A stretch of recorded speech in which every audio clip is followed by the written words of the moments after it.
Hi everyone. Today my debate speech is going to be about why standardized testing should be abolished.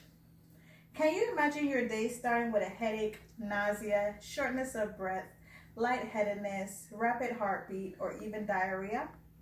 On a normal day, you may be thinking that you're just getting sick, but in actuality, you have a big test today, and what you're experiencing is test anxiety. Anxiety and Depression Association of America, test anxiety. Everyone are not test takers. Standardized testing are not accurate representation of a person's abilities. Not using one test to determine the fate of a college person, causing severe stress, and having teachers who are bad at test-based teaching are great reason to abolish standardized testing. I know that everyone, including me, who is here listening, has either had to take a standardized test to get into college or is in high school and is preparing to take a standardized test. I agree 100% that standardized testing should be abolished. Everyone learns and grasps things in their own way. Valerie Stresses from the Washington Post says America has been obsessed about student standardized testing for nearly 20 years. When President George W. Bush signed the K-12 No Child Left Behind Act in 2002, the country began an experiment based on the belief that we could test our way to educational success and end the achievement gap. It didn't work, which came as no surprise to teachers and other critics. They had long pointed to extensive research showing standardized testing scores are more strongly correlated to a student's life circumstances. Real reform, they said, means addressing students' social and emotional needs and the condition in which they live and make improvements in school building structures. Firstly, we should not be using one test to determine the fate of a college person. Many high school students are not test takers, and the idea of determining a student's academic capability to one test is unethical and much too challenging in demand. Can you imagine the inventor of an idea and product concludes that his invention should not be used anymore? That was the case with Frederick J. Kelly. The man who invented standardized tests. Kelly states, "These tests are too crude to be used and should be abandoned." Abby Goodman. Using one test to determine the fate of potential college students is inadequate, inaccurate, and unfair. Most colleges should join the growing test optional submission process. Standardized testing should not be so standardized. Gabby Goodman.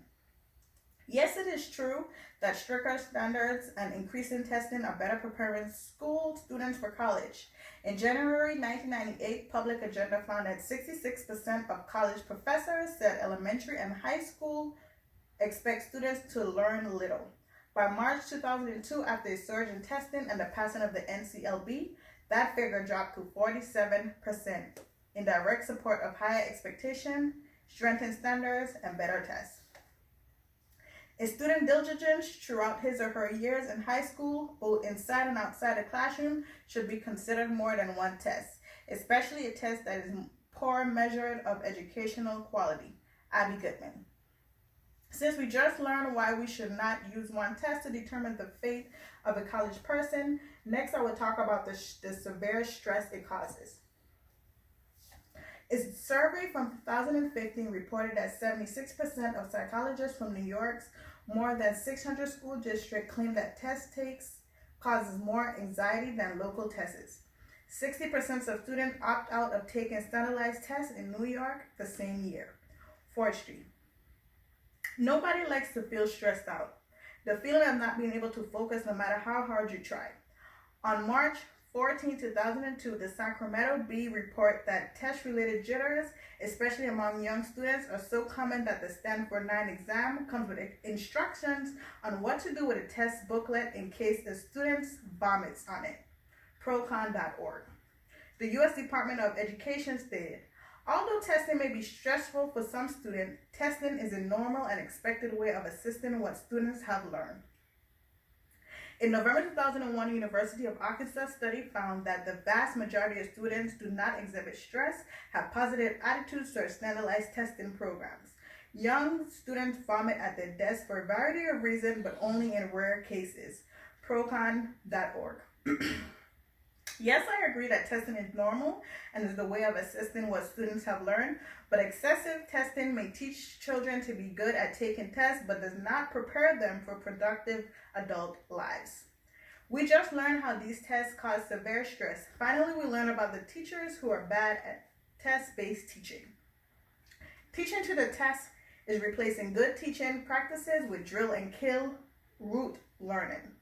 A 5-year University of Maryland study completed in 2007 found the pressure teachers were feeling to teach the test since NCLB was leading to decline in teaching higher order thinking and the amount of time spent on complex assignments and the actual amount of high cognitive content in the curriculum. Procon.org. Using tests to reward and punish teachers, and school encourages them to cheat the system for their own gain. Teaching to the test can be a good thing because it focuses on essential content and skills, eliminate the time-wasting activities that don't produce learning gains. Procon.org.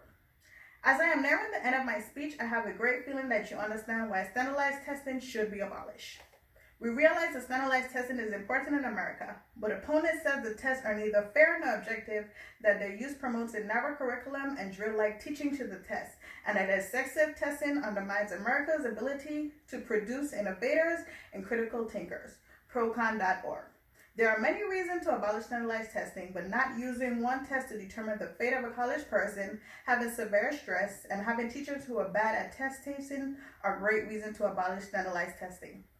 I have a son who is very smart, especially when it comes to critical thinking, but he is not so good with test taking.